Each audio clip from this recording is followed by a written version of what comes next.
નમસ્કાર, સીધો સંવાદમાં આપનું સ્વાગત છે। ગુજરાત એસઆઈટીએ 2002ના ગુજરાતના રમખાણોને લઈને સોગંદનામામાં સામાજિક કાર્યકર્તા તીસ્તા સિતલવાડ વિરુદ્ધ મોટો ઘટસ્ફોટ કર્યો। એસઆઈટીનું કહેવું છે કે ગુજરાત સરકારને બદનામ કરવા માટે 2002માં તીસ્તાને કોંગ્રેસ પાસેથી ફંડ મળ્યું હતું। એસઆઈટીની એફિડેવિટ અનુસાર કોંગ્રેસ અધ્યક્ષ સોનિયા ગાંધીના રાજકીય સલાહકાર અહેમદ પટેલના આદેશ પર સિતલવાડને કુલ મળીને 30 લાખ રૂપિયા આપવામાં આવ્યા હતા। ત્યારે ગુજરાત રમખાણ 2002નો કેસનો મુદ્દો છે તે આજે ફરી એકવાર ચગ્યો છે।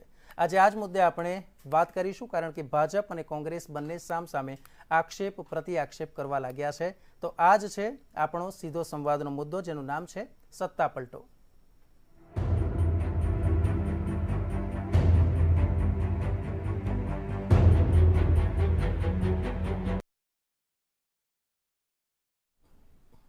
તો આજ વિષય પર આપણે ચર્ચા કરવી છે, ત્યારે ચર્ચામાં ભાગ લેવા માટે આપણી સાથે જોડાઈ ગયા છે નેતા કોંગ્રેસ મુકેશભાઈ પંચાલ। મુકેશભાઈ, આપનું હાર્દિક સ્વાગત છે।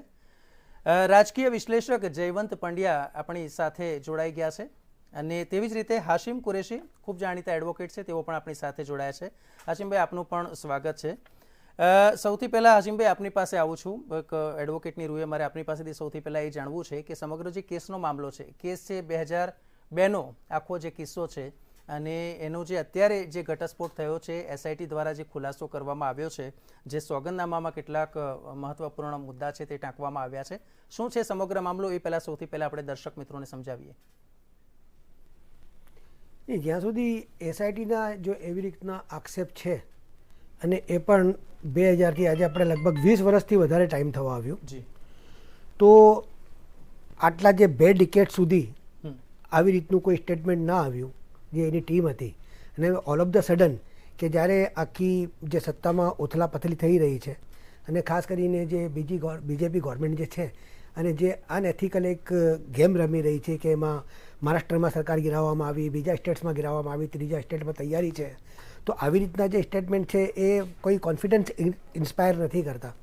અને ખાસ કરીને જ્યાં સુધી એક પર્ટિક્યુલર ઓર્ગેનાઇઝેશનનો સવાલ છે કે એક જે એનજીઓ છે એમને જે પણ કંઈ ઇન્ક્વાયરી કરાવી છે, તો એ એવી પોતાની રીતે એ લોકો ઇન્ક્વાયરી કરી રહ્યા છે એમાં, અને ખાસ કરીને they are assisting to the victims, અને એ વિક્ટિમ જ્યારે સુપ્રીમ કોર્ટ સુધી જાય છે, અને ખાસ કરીને સુપ્રીમ કોર્ટની જે ટિપ્પણી છે, as a lawyer I can say કે આ ટિપ્પણી પણ એ જે આવકાર્ય નથી, કારણ કે એમાં ઘણા બધા લોકોએ ત્યાં જાન ગુમાવ્યા છે।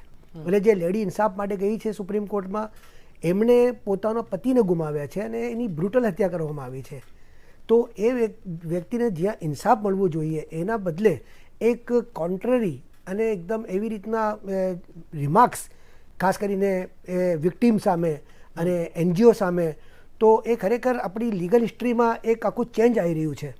અને આપણે જે છે કે ભાઈ લોકોને જે આપણે કહીએ છીએ કે જે આપણી જ્યુડિશરી છે એમાં જે આસ્થા છે, લગભગ એને એક પર્ટિક્યુલર કોમ્યુનિટીને ઠેસ પહોંચી છે આ બધું સાંભળીને। અને જ્યાં સુધી આ સવાલ છે સીટ ટીમનું, તો આ સીટ જે વર્ડ છે એવી રીતની કોઈ એવું વર્ડ સીઆરપીસીમાં નથી। એક સ્પેશિયલ ટીમ બનાવવામાં આવે છે બહારથી ઇન્વેસ્ટિગેશન કરવા માટે। ખરેખર આખું ગુજરાત રાઇટનું જે કેસ છે એની ઉપર કંઈ પણ એ આખું જે લાર્જર કોન્સ્પિરસી હતી એને દબાવવામાં આવી છે, અને એનાથી વિપરીત જે બીજા જે કેસીસ હતા, જેમાં અક્ષરધામનું કેસ હતું, ટિફિન બોમ્બ બ્લાસ્ટ કેસ હતું, આઈએસઆઈ કોન્સ્પિરસી કેસ હતું, આ બધા કેસો સિવાય ઉપર આખું લાર્જર કોન્સ્પિરસીનું કેસ બનાવવામાં આવેલું। તો એવી રીતનો કેસ આ ગુજરાત રાઇટ્સમાં શા માટે નહીં? ગુજરાત રાઇટ્સ તો ખરેખર એક લાર્જર કોન્સ્પિરસીનું પાર્ટ હતું કે જ્યાં રૂલિંગ પાર્ટી એ બંધને સપોર્ટ કરે છે, જ્યાં બધા સંઘ ને એના બીજા પરિવારો જે છે એ લોકોએ બંધનું એલાન આપેલું, અને ત્યાં પછી આખું ટોટલ મશીનરીનું ફેલ્યોર છે। ગવર્મેન્ટ વોઝ અવેર કે આપણે બંધ જેવી રીતે આપવામાં આવ્યું છે અને જે રિએક્શન થવાનું છે એ ગવર્મેન્ટની ઇન્ટેલિજન્સ ને એ લોકોને ખબર હશે, તેમ છતાં કોઈ બંદોબસ્ત નહોતું। અને જ્યાં સુધી ઘણા બધા લોકોના સ્ટેટમેન્ટ લેવામાં આવ્યા, ખાસ કરીને પોલીસ પર્સનલના, અને જગ્યાએ જે અમે પોતે સાંભળ્યા છે કે પોલીસ એવું કહે છે કે અમને કંઈ કરવાનું ઓર્ડર નથી। તો આની ઉપર જે આખા લાર્જર કોન્સ્પિરસીનું કેસ થવું જોઈતું હતું એ નથી થયું। ઓન ધ કોન્ટ્રરી એક સીટ જેવી કોઈ એક ટીમે એ લોકોને ક્લીન ચીટ આપી છે, એનું સુપ્રીમ કોર્ટનું દાયિત્વ છે એમાં કે એમાં વધારે ફર્ધર ઇન્વેસ્ટિગેશન કરે। નોર્મલ સર્કમસ્ટન્સીસમાં પણ સીઆરપીસીમાં પ્રોવિઝન છે કે જ્યારે કોઈ પણ કોર્ટ કોઈ ઇન્વેસ્ટિગેશન આપે અને ઇન્વેસ્ટિગેશનથી જો કોર્ટ સંતોષ ન હોય કોર્ટને, તો કોર્ટ પોતે ઇન્ક્વાયરી કરી શકે છે, અને પોલીસને 156(3) માં ઇન્ક્વાયરી કરાવી શકે છે. આવી રીતના કોઈ પગલાં આપણી કોઈ કોર્ટે લીધા નથી. કોઈ હાઈકોર્ટે સો મોટો લીધો નથી કે સુપ્રીમ કોર્ટે પણ આવી રીતના કોઈ પગલાં લીધા નથી. તો આ હું સમજું છું કે એક પોલિટિકલ પ્રેશરના કારણે કદાચ એવું થઈ રહ્યું છે. કારણ કે જે રૂલિંગ પાર્ટી જે છે સત્તામાં, એમને જેવી રીતના એ લોકોની મોડસ ઓપરેન્ડી છે, જેવી રીતના એમના રોજના સ્ટેટમેન્ટ છે, અને નવા નવા ઇસ્યુ એ લોકો ઇલેક્શનના ટાઈમમાં લઈને આવી રહ્યા છે, અને ખાસ કરીને આ વસ્તુ લઈને આવ્યા અને એમાં પણ સામે ઇલેક્શન છે, તો ખરેખર એ પર્ટિક્યુલર કોમ્યુનિટીને પરસિક્યુટ કરી રહ્યા છે અને આવી રીતે જસ્ટિસ સાથે પણ ચેડા કરી રહ્યા છે. જસ્ટિસ સાથે ચેડા કરવામાં આવી રહ્યા છે તેવો સીધો જ આક્ષેપ અહીં લાગ્યો છે. કોંગ્રેસના નેતા મુકેશભાઈ પાસે આપણે જઈશું. મુકેશભાઈ, આપની પાસેથી મારી એક બાબત એ જાણવી છે કે હંમેશા જ્યારે આ પ્રકારની ઘટના હોય, આ વખતે પણ એવું જ બન્યું છે અને કોંગ્રેસે સીધો જ આક્ષેપ કર્યો છે કે ચૂંટણી આવે ત્યારે આ પ્રકારના મુદ્દા છે અથવા તો કોમી સાથે છેડછાડને જે વાત આવે એવી બાબત હંમેશા સત્તા પક્ષ તરફથી આવતી હોય છે, અને એ આજે જે કોંગ્રેસ દ્વારા જે જુદી જુદી કોન્ફરન્સ કરવામાં આવી તેમાં પણ એ બાબત ફલિત થઈ છે કે ચૂંટણી નજીક છે એટલે આ બધું જ સામે આવશે. શું કહેશો? સૌપ્રથમ તો આપણે જે આજે આ ડિબેટ રાખી છે એ માટે તમારી હિંમતની દાદ દેવી પડે. કારણ કે આ સરમુખત્યારશાહી જે દેશમાં ચાલી રહી છે એની સામે ડિબેટ રાખો ને તો તમારી ચેનલને તકલીફ પડે. એ પ્રકારનું વાતાવરણ આજે દેશ અને રાજ્યમાં ચાલી રહ્યું છે. બીજી વાત, અમારા માનનીય પ્રદેશ પ્રમુખ શ્રી જગદીશભાઈ ઠાકોર જ્યારે નવા પ્રમુખ નિમાયા ત્યારે એમનું એક સ્ટેટમેન્ટ હતું પ્રેસ કોન્ફરન્સમાં કે ચૂંટણી સુધી હજી કેટલાય આવા ગતકડા આવશે કે જેની અંદર બે કોમ, હિન્દુ મુસલમાન, આ તે લોકોને એકબીજા આતંકવાદીઓ પકડાશે, આવું ઘણું બધું આવશે. એ વખતે ક્યાંક ક્યાંક અમને થતું કે આ પ્રમુખશ્રી આવું બોલે છે, પણ આજે સાચું ફલીભૂત થતું જણાય છે ગુજરાતની જનતાને પણ. કારણ એવું છે કે આજે તીસ્તા સેસલવાળી વાત છે તો એ તપાસ ચાલી રહી છે. ન્યાયપાલિકા ઉપર ભરોસો આપણે રાખવો પડે, કારણ કે દેશની અંદર એક જ્યુડિશરી જ બચી છે કે જેના ઉપર આપણે વિશ્વાસ રાખી શકીએ. તો પછી આ એક સીટ જે છે એ એમના જ ઇશારે ચાલે છે, એમના જ ઇશારે કામ કરે છે. તો એ સીટ એક એફિડેવિટ કરે અને એફિડેવિટ કરે એનોય વાંધો નહીં, એ ન્યાયપાલિકા ચુકાદો આપશે, પરંતુ એ સીટના એફિડેવિટના આધારે ભાજપના પ્રવક્તા અને નેતાઓ એક પ્રેસ વાર્તા કરી અને માનનીય સ્વર્ગસ્થ દિવંગત આગેવાન કે જેણે એને પણ આપણે ગુજરાતના પનોતા પુત્ર કહેતા હતા, આજે આપણે લોકલાયલા વડાપ્રધાન નરેન્દ્રભાઈ મોદીને પણ પનોતા પુત્ર કહીએ છીએ, પણ એ વખતે અહેમદભાઈ પટેલે પણ ગુજરાત માટે જે કર્યું છે એ કદાચ ભૂતોના ભવિષ્યથી કોઈ થઈ શકે એવું પણ કાર્ય એમણે કર્યું છે એવું લોકો કહી રહ્યા છે, ગુજરાતની જનતા કહી રહી. તો આપણે એવા જે દિવંગત નેતા જે આજે ભગવાનના ઘરે ગયા છે એના માટે કાદવ ઉછાળવાની કોશિશ અને એમના પ્રવક્તાના શબ્દો મને એમ લાગે છે કે ગુજરાતની જનતાને આ કદી એ સાખી જ ના લે. એટલા માટે કોમ ગમે તે હોય, કામ શું છે, અને આજે જે વાત છે એ તો ન્યાયપાલિકાની અંદર છે. તમારે શું કરવા આટલી બધી ઉતાવળ કરવાની હતી? તમે કેમ હરેન પંડ્યા કેસ ફરી કાઢો ને, એની તપાસ કરાવો ને, એ પણ એક સસ્પેન્સ છે. પણ એવું નહીં, એમને જે જરૂર પડે એ વસ્તુઓનો જ ઉપયોગ કરવો એવું તમે આવનારી ચૂંટણી સુધીમાં જોશો. હજી ઘણું બધું હવે મને પણ એવું લાગે છે, કારણ કે ભૂતકાળમાં એવું પણ કરેલું છે કે એમને એવું લાગે એની ટીમો કામે લાગી જાય કે કયા નેતા સારા છે, કયા નેતાનું પ્રભુત્વ છે, કયા નેતા ચાલે એવા છે જે વિરોધ પક્ષમાં છે અને આપણા વોટ વધારે કાપી શકશે, એવાને પરાસ્ત કઈ રીતે કરવા એનું શોધી કાઢો કંઈક ને કંઈક, અને એના ઉપર ખોટા કેસો કરો. આવી એક ટીમ એમની છે, એ ટીમ કામ કરી રહી છે, એના ભાગરૂપે આ બધું થઈ રહ્યું છે. અને હું એવું માનું છું કે તમે ધંધુકામાં જે હત્યા થઈ દીકરાની, જે કનૈયાલાલની હત્યા થઈ, એની અંદર તમે એમ કહ્યું કે આતંકવાદી કનેક્શન નીકળ્યું, એમની તપાસ એજન્સીએ કર્યું, ખૂબ સારી વાત છે, તમે એ શોધી કાઢ્યું. એની પાછળ શું, આજે ધંધુકાના કેસનું શું આજે ખ્યાલ નથી આવ્યો કોઈને? તમે એને બહાર લાવો ને પહેલાં, એ અગત્યની વસ્તુ છે. દીકરો ગયો છે, બીજી વસ્તુ છે કે આ કનૈયાલાલની હત્યા થઈ, એ અગત્યની વસ્તુ છે. અને આતંકવાદ નાથવામાં આ ભારત દેશની સરકાર નિષ્ફળ ગઈ છે, કારણ કે ઈડી આપણી, આપણા જવાનો આપણા, લશ્કર આપણું, પોલીસ આપણી, બજેટ મોટા, નેતાઓ, વડાપ્રધાન, અહીંયા ગુજરાત ડબલ એન્જિનની સરકાર, અને છતાંય આતંકવાદીઓ ઘૂસી જાય તો મને એમ લાગે છે કે હવે આ દેશના જવાનોને કામ સોંપી દો. આપણા પોલીસ અને જવાનો એટલા સક્ષમ છે, અધિકારીઓ, એને હાથા બનાવવાના છોડી દો, એને સોંપી દો તો ખરેખર આતંકવાદ નાબૂદ થશે. બાકી એ સમયાંતરે આવું બધું થતું રહેશે એવું દેખાય છે. કારણ કે ગુજરાત અને દેશની અંદર આજે બેરોજગારી, મોંઘવારી અને એમાં ગુજરાતની અંદર તમે જુઓ અત્યારે અતિવૃષ્ટિ છે. અમદાવાદ જેવા મેગા સિટીની અંદર કેટલી સ્કીમોના ભોંયરા અને જે રહેઠાણોમાં પાણી ભર્યા છે. મુદ્દા પર જ વળગી રહીશું. ફરી એકવાર આપની પાસે આવું છું. જયવંતભાઈ, આપની પાસે આવું છે. એક બાબત મારે એ જાણવી છે અહીંયા કે 3 નામ બહુ સ્પષ્ટ રીતે સામે આવ્યા છે. તીસ્તા સેતલવાડ નામ આવ્યું છે, પૂર્વ આઈપીએસ સંજીવ ભટ્ટનું નામ સામે આવ્યું છે અને આરબી શ્રીકુમાર તત્કાલીન ડીજીપી. અને આ ત્રણેયની સંડોવણીને કારણે સમગ્ર તે સમયે જે સરકાર હતી તે સરકારને ગબડાવવા માટેનું ષડયંત્ર હતું. અને તેવી જ રીતે બીજું એક નિવેદન અહેમદ પટેલના દીકરીએ મુમતાજ પટેલે આજે આપ્યું છે. તેમણે સ્પષ્ટ કહ્યું છે કે મારા પિતા જીવિત હતા ત્યાં સુધી કશું જ કરવામાં ન આવ્યું અને હવે તેઓ સ્વર્ગવાસી થયા છે તો ત્યાર પછી પણ ભાજપ તેમને છોડતું નથી. આ બધું જે છે એ કોર્ટમાં સીટે રજૂ કરેલું છે, એટલે સીટના સોગંદનામાના આધારે આપણે વાત કરી શકીએ. બીજું કે કોર્ટ એના ઉપર શું નિર્ણય લે છે એ વાત આપણે જોવું પડે. અત્યારે આપણે આક્ષેપબાજીમાં પડતા નથી, પરંતુ જે તથ્યો છે એ તથ્યોની વાત કરીએ તો મને અહીંયા નવાઈ લાગી કે એક પેનલિસ્ટ મિત્ર એવું કીધું કે એમાં પર્ટિક્યુલર કોમ્યુનિટીને પ્રોસિક્યુટ કરવાની વાત છે. મને એ સમજાતું નથી કે એમાં એ કેવી રીતે આવે. તીસ્તા સેતલવાડ શું પર્ટિક્યુલર કોમ્યુનિટીને રિપ્રેઝન્ટ કરે છે? તીસ્તા સેતલવાડ ઇઝ ટ્રાઇંગ ટુ મને બોલવા દો ભાઈ, મને બોલવા દો. તમે જસ્ટિસ અને એ જસ્ટિસ બીજેપી એમને થ્વોટ કરવા માંગે છે. તેથી પર્ટિક્યુલર તમને સમય આપું છું, ન લઈ શકે. તમને સમય આપું છું કે એકવાર એમની વાત આપણે પૂરી કરવા દઈએ અને પછી તમને અમને નુકસાન થયું. બિલ્ડર ખરીદવા તૈયાર હતો. રહીસ ખાન છે તમારી પર્ટિક્યુલર કોમ્યુનિટીનો છે ભાઈ, એને ફરિયાદ કરી છે. એ શું તમારી પર્ટિક્યુલર કોમ્યુનિટીને રિપ્રેઝન્ટ નથી કરતો?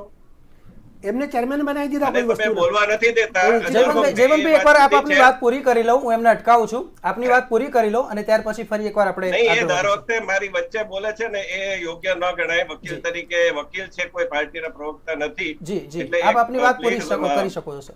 હા, એટલે મારું કહેવાનું એ છે કે આમાં પર્ટિક્યુલર કોમ્યુનિટીને પ્રોસિક્યુટ એટલે દર વખતે કોઈ ગુનેગાર આવે, મોહમ્મદ અઝરુદ્દીન ગુનેગાર આવે એટલે પર્ટિક્યુલર કોમ્યુનિટીનો છે. નદીમ શ્રવણમાંથી નદીમ આવે કોંગ્રેસ સરકાર વખતે તો એ નદીમ પણ પર્ટિક્યુલર કોમ્યુનિટીનો છે એટલે એને પ્રોસિક્યુટ કરાય છે. આવા જે વાહિયાત જે બચાવ કરાય છે ને એ બચાવ કરવાના બંધ કરવા જોઈએ. તીસ્તા સેતલવાડ છે કોઈના સગા નથી થતા હોય તો પણ જે કાયદો છે કાયદાનું કામ કરશે. જો નિર્દોષ હશે તો નિર્દોષ બહાર આવશે ને જો ગુનેગાર હશે તો ગુનેગાર તરીકે બહાર આવશે.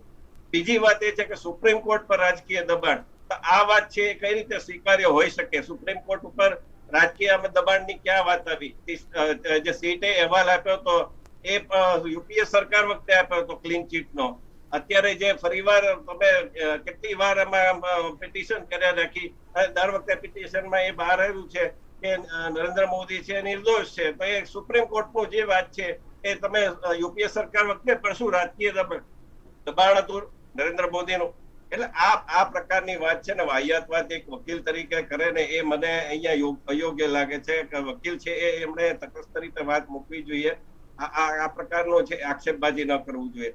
બીજું એક વાત છે કે રહીસ ખાન પઠાણ અને જફર સરેશવાલા આ બંને જે વાત, કારણ કે બંને ત્યાં તે સમયે પાર્ટી હતા અને એમણે પોતે પણ અહેમદ પટેલનું નામ મારી સાથેની ડિબેટમાં લીધેલું છે અગાઉ. એટલે એ વાતને આપણે ખાલી એક પોઈન્ટ ઓફ વ્યૂ તરીકે લેવી જોઈએ અને એની પર જે પણ કોર્ટ છે એ નક્કી કરશે એ કરશે. અહેમદ પટેલ જો સંડોવાયેલા હશે તો એની વાત બહાર આવશે, નહીં સંડોવાયેલા હોય તો એ બહાર નહીં આવે. બીજી વાત એ છે કે ગુજરાતના રમખાણો થયા એ બહુ દુઃખદ હતા, પણ એની પૂર્વ ભૂમિકા ગોધરા કાંડની હતી. એ ભૂલવું ન જોઈએ.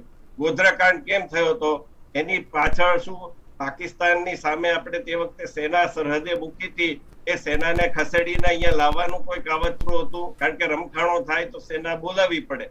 તો એ કાવતરું શું ત્યારે હતું એની પણ તપાસ કરવી પડે. કારણ કે 2001માં 13 ડિસેમ્બર 2001 સંસદ ઉપર હુમલો થયો એ પછી આરપારની લડાઈની સ્થિતિ હતી. આપણે છમકલા થતા હતા સરહદે.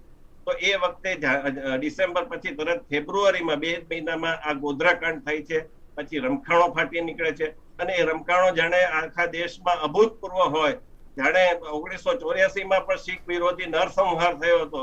એ નરસંહારમાં તો જસ્ટિફિકેશન આવ્યું હતું કે ભાઈ એક બડા પેડ ગિરતા હે તો ધરતી હિલતી હે. આમાં કોઈ એવું જસ્ટિફિકેશન નહોતું. એમ છતાંય ત્યાં રમખાણો જાણે અભૂતપૂર્વ હોય એમ ધાડાના ધાડા બધા ઉમટી પડે. એનજીઓ, સેક્યુલર મીડિયા, આ બધા જ લોકો ઉમટી પડે અને ખોટા અહેવાલો છે રજૂ થાય. એ પ્રકારનું આખું થયું. તો એનું શું કારણ હતું એ તપાસ કરવી પડે. તપાસમાં જે કોઈ કોર્ટ નિર્ણય લે એ નિર્ણયને આપણે ફાઇનલ ગણવો પડે. ચાલો, ઓકે. જે પ્રમાણે આપે વાત કરી, આપ વચ્ચે હાશિમભાઈ કહેવા માંગતા હતા, આપની વાત પૂરી કરી શકો છો હવે. હાશિમભાઈ, જ્યાં સુધી પર્ટિક્યુલર કોમ્યુનિટીને પરસિક્યુટ કરવાનો સવાલ છે એના ઘણા બધા એક્ઝામ્પલ છે મારી પાસે. તમે મને ઇન્ટરપ્ટ કરી શકો, મારી વચમાં બોલજો. હું ઈચ્છું છું કે તમે હમણાં કન્ટિન્યુ તમારી વાત બોલી લો. સ્કાર્ફથી લઈને, તલાકથી લઈને, કુરાનથી લઈને, માઇકથી લઈને, અજાનથી લઈને, મસ્જિદ લઈને, એને શું વસ્તુ તમે છોડી છે પરસિક્યુટ કરવાની? એક પર્ટિક્યુલર કોમ્યુનિટીને તમે કોન્સ્ટન્ટ પરસિક્યુટ કરવાની વાત કરી રહ્યા છો. અને તમારા ઇલેક્શનના મુદ્દા જે થાય છે, હવે તો એવું થઈ ગયું છે કે Muslims have become election material for you. તમે મુસ્લિમોને ઇલેક્શન મટીરિયલ યુઝ કરી રહ્યા છો કે આ લોકો તમને મુસ્લિમના પાકિસ્તાન સિવાય કોઈ વોટ નહીં આપે, કારણ કે તમારી પાસે કોઈ બીજો પ્રોગ્રામ નથી. એઝ અ લોયર અને as a citizen it's a heart burning વસ્તુ છે. અને હવે તો જ્યુડિશિયલ રીતે બધા થતું થઈ ગયું છે કે કોઈ પણ મોદી સાહેબ સામે બોલે એટલે એની સામે એફઆઈઆર. જે માણસ એને એફઆઈઆર લઈ રહ્યો છે અને જે કરાઈ રહ્યો છે અને કોર્ટની સામે પણ સવાલ ઊભા થાય છે કે Modi vote, he is a prime minister, he is a public figure, anybody can appraise him, abuse him એમની પર્સનલ કેપેસિટીમાં, ન કે એની પોસ્ટ ઉપર. જ્યારે એવું થાય છે એ બધાના પ્રાઇમ મિનિસ્ટર છે તો એમને કોઈ પણ જે સારું થયું હોય તો સારું એને વખોડી પણ શકે અને વખાણ પણ કરી શકે. તો તમને મોદી સાહેબની સામે કોઈ બોલે એની સામે એફઆઈઆર કયા પ્રોવિઝનમાં થાય છે? એ સિટીઝન છે કે કોઈ કોમ્યુનિટી સામે હેટરેડ છે? એ નથી એવું. તો શા માટે? This is a persecution not only of the particular community but the entire community and all those persons who are coming out for justice. અને જે લોકો નેશનલ હિતમાં કામ કરી રહ્યા છે એમને તમે કઈ રીતે સિટીઝન અને એમાં બધામાં નાખી રહ્યા છો એફઆઈઆર કરીને? જે લોકોએ એવી રીતની એફઆઈઆર આપી છે એ લોકોની સામે પ્રોસિક્યુશન થવું જોઈએ.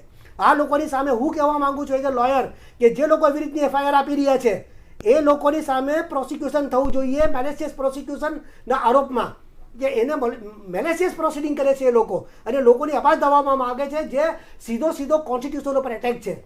આર્ટિકલ 19 ઉપર એટેક છે, આર્ટિકલ 21 ઉપર એટેક છે. ઓકે, આપની વાતને અહીં આપણે વિરામ આપીએ છીએ. જયવંતભાઈ, આપની પાસે પણ મારે આવું છે. મુકેશભાઈ, આપને એક મારે પૂછવું કે ચલો આપણે સમજ્યા કે આ એક મુદ્દો આવ્યો છે અત્યારે, પણ માત્ર આપણે એ રીતે વિચારીએ કે ચૂંટણી આવે છે અને આવા મુદ્દા સામે આવે છે તો શું સામે કોંગ્રેસ આ પ્રકારના મુદ્દાને ઝેલવા માટે સક્ષમ નથી? મુદ્દાઓને ઝેલવા અને એકદમ ખોટા આક્ષેપો કરવા બે વચ્ચે માટે ફરક છે. મોંઘવારી માટે અમે આંદોલન કરીએ જ છીએ, બેરોજગારી માટે આંદોલન કરીએ છીએ. આજે અમદાવાદ શહેર અને આખા ગુજરાતની જે પરિસ્થિતિ રોડ રસ્તાની છે એના માટે આંદોલન કરીએ છીએ. અને છતાં પણ જે તીસ્તા સેતલવાડની વાત છે ને એની જોડે જે કોઈ સંડોવાયેલા છે એ લોકોને જો કસૂરવાર ન્યાયપાલિકા ઠેરવતો તો સજા મળવી જોઈએ જો એમના આરોપી હોય તો. એમાં અમે ક્યાંય કહેતા જ નથી, પરંતુ અમારા દિવંગત નેતા ઉપર જે આક્ષેપ કરવામાં આવ્યા છે અને આક્ષેપ કર્યા પછી એ પ્રેસ વાર્તા જે ભાજપ દ્વારા કરવામાં આવી, મને એમ થાય છે કે તમે પ્રેસ વાર્તા દ્વારા એવું કેમ નથી કહેતા કે તે વખતના માનનીય વડાપ્રધાન સ્વર્ગસ્થ અટલ બિહારી વાજપેયીજીએ શાહઆલમ ખાતે પ્રેસ કોન્ફરન્સ કરી હતી અને તે વખતના મુખ્યમંત્રી નરેન્દ્રભાઈ મોદી બાજુમાં બેઠા હતા અને એમણે કહ્યું કે મુખ્યમંત્રી કો રાજ ધર્મ નિભાના ચાહીએ. આ વાત કેમ તમે પ્રેસ કોન્ફરન્સ કરીને કહેતા નથી? કારણ કે ત્યાં તમારું છતું થાય છે. એટલે તમે બીજાને ક્રિટિસાઇઝ કરવાની કાયમ જે વાત છે એટલે લોકશાહી નથી એવું પ્રદર્શન થઈ રહ્યું છે. મને એમ થાય છે કે ન્યાયપાલિકામાં કેસ છે અને તમે આટલા બધા કૂદો છો શેના માટે મને સમજાતું નથી. અરે ભાઈ, અહમદભાઈ પટેલ, ધારો કે તમે એમ કહ્યું કે એમણે પૈસા આપ્યા હતા ને એવો આક્ષેપ છે, તમે શું એમને ઉપર ભગવાનના ઘેર જવાના છો કંઈ કરવા માટે? પણ એના દ્વારા કોંગ્રેસ પક્ષને કે સોનિયાજીને કે રાહુલજીને કોઈને બદનામ કરવાનું બસ આ કૃત્ય કરી રહ્યા હોય એવું સ્પષ્ટ દેખાય છે. સાહેબ, ગુજરાતની અંદર મને 50 ફોન આવ્યા છે કે આ ચૂંટણી આવે ને આવા બધા કેમ ગતકડા આ લોકો લાવે છે. મેં કીધું એમની માનસિકતા છે, આમાં તમે કંઈ બદલી નહીં શકો, કારણ કે આવું બધું ટીવીમાં ચાલુ થાય મીડિયામાં. કોંગ્રેસને એવું લાગે છે કે આપણે એમની માનસિકતા બદલી શકીશું?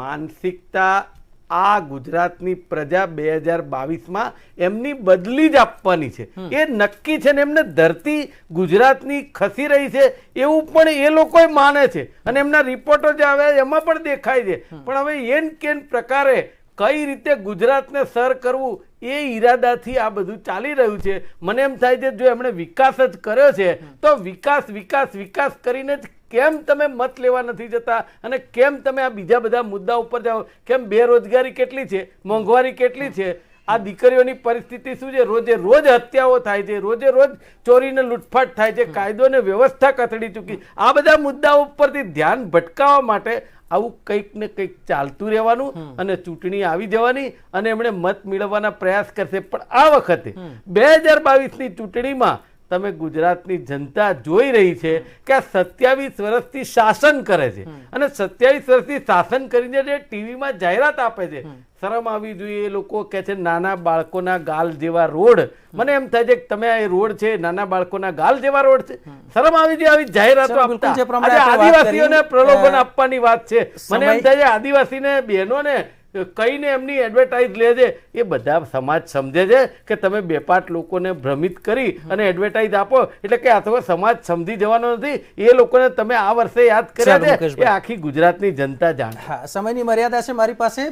મુકેશભાઈ અને હાશીમભાઈ જે પ્રમાણે વાત કરી, જયવંતભાઈ તમને 2 મિનિટનો સમય આપ્યો છું. જ્યારે તમે આ ગાલની વાત કરી ત્યારે મને યાદ આવે છે એક સમય એવા સ્લોગન અપાતા હતા કે બિહારના રસ્તા છે તે હેમા માલિનીના ગાલ જેવા થશે.